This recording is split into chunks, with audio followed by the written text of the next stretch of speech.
उत्तर प्रदेश। जरा सोचिए, ये नाम सुनते ही आपके मन में कोई डेवलपमेंट का चित्र नहीं, बल्कि सियासी दाव पेच का चित्र नजर आएगा। मैं विक्रम बजाज फिर लेकर आया हूं आपके लिए खबरों के पीछे का रिसर्च और सच। वैसे यूपी में आजकल सपा ने, मतलब कि अपनी सरदर्द पार्टी ने, पूरे प्रदेश के नाक में दम करके रखा है। इस पार्टी में आजकल इतनी नौटंकी हो रही है कि बिग बॉस का घर भी इनके सामने फीका पड़ रहा है। मुख्यमंत्री झूठ बोल रहे हैं, मुख्यमंत्री झूठ बोल रहे हैं। जरा सोचिए, इस परिवार का खानदानी बिजनेस। मुलायम यादव खुद सांसद हैं, बेटा अखिलेश यादव मुख्यमंत्री है, अखिलेश की पत्नी डिंपल यादव सांसद हैं, भाई रामगोपाल यादव सांसद हैं, भतीजा धर्मेंद्र यादव सांसद है, भतीजा अक्षय प्रताप सांसद है, पोता तेज प्रताप सांसद है, भाई शिवपाल यादव कई विभागों के मंत्री बनाए दिए जाते हैं और फिर हटा दिए जाते हैं। पार्टी के अध्यक्ष भी हैं। 11 सदस्य तो चुनाव जीतकर अपनी अपनी मलाई काट रहे हैं। पर मजे की बात तो यह है कि यहां पिता पुत्र से, चाचा भतीजे से, भाई भाई से, भतीजा चाचा से, चाचा चाचा से, दोस्त दोस्त से, उफ, हर कोई एक दूसरे से झगड़ रहा है। मगर क्यों? दरअसल 5 सालों से सबने सत्ता की मलाई खूब खाई। अब चुनाव से पहले जमकर बवाल हो रही है कि आने वाले 5 सालों तक कौन कितनी मलाई खाएगा और कौन कितनी रबड़ी। हाँ, बलात्कार, खून, लूटपाट तो होते रहेंगे, पर दादरी में मारे गए अखलाक के परिवार को 45 लाख का मुआवजा और 4 फ्लैट्स देना नहीं भूलिए। जरा सोचिए,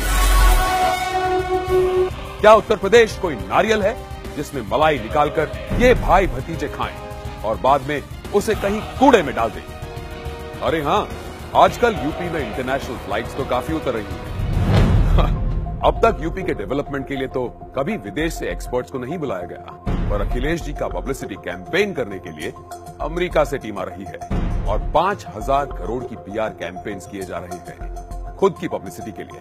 पर साहब, मलाई खाने की रेस में ये अकेले नहीं है। मायावती एंड कंपनी तो यूपी लूटो अभियान के पुराने खिलाड़ी हैं। क्या कमाल है ना।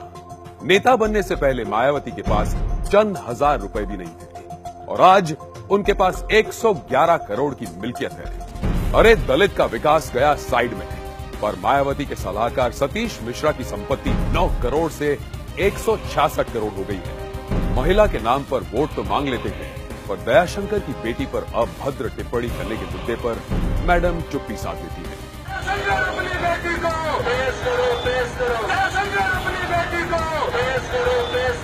दलितों के नाम पर वोट तो बटोरती है, पर दलित नेता स्वामी प्रसाद मौर्य को बेइज्जत किया जाता है। जरा सोचिए, जिनके नाम पर टिकट बेचने के लिए करोड़ों लेने के आरोप लगे हैं, जन्मदिन पर जिन्हें 5 करोड़ की माला पहनाई जाती है, जिनकी एक जोड़ी सैंडल तक विमान में मुंबई से मंगाई जाती है, वो नेता की किसी भी तरह से नीयत है यूपी का भला करने की? अरे, पर अब तक तो यूपी में कांग्रेस के बाल प्रचारक, स्टार प्रचारक राहुल गांधी की तो हमने बात ही नहीं की। हंसिए मत, बच्चे हैं ना, इन्हें कहां पता आलू जमीन पर उगते हैं या फैक्ट्री में बनते हैं। अब आप कह रहे हो कि यहाँ आलू की फैक्ट्री लगवाओ, यहाँ आलू की फैक्ट्री लगवाओ, यहाँ आलू की फैक्ट्री लगवाओ। मैं किसान के लिए आलू की फैक्ट्री तो नहीं खोल सकता। वैसे इनकी गलती नहीं है। पीआर गुरु ने जो दिशा बताई उसी पर चल पड़े आदर्श बालक राहुल बाबा। जरा सोचिए, यूपी में जो अपनी खाट तक नहीं बचा पाए, वो अपनी सत्ता क्या बचाएंगे? कभी जनता पर आरोप लगाकर, तो कभी बुजुर्ग शीला दीक्षित को आगे कर जैसे तैसे अपनी इज्जत बचा रही है कांग्रेस पार्टी। अब जरा सोचिए, 2.5 साल होने को आए हैं मोदी जी की सरकार को। इतने टाइम में राजनीति करते क्या देखा हमने उन्हें? क्या मोदी जी की सरकार पर एक पैसे का भी भ्रष्टाचार का आरोप लगता देखा हमने?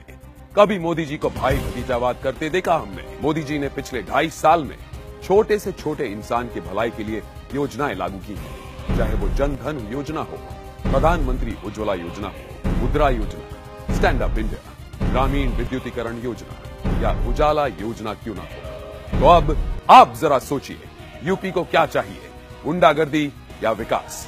परिवारवाद या मोदी जी जैसा सक्षम नेतृत्व? भ्रष्टाचार या साफ सरकार? विकल्प सामने है, बस आप जरा सोचिए।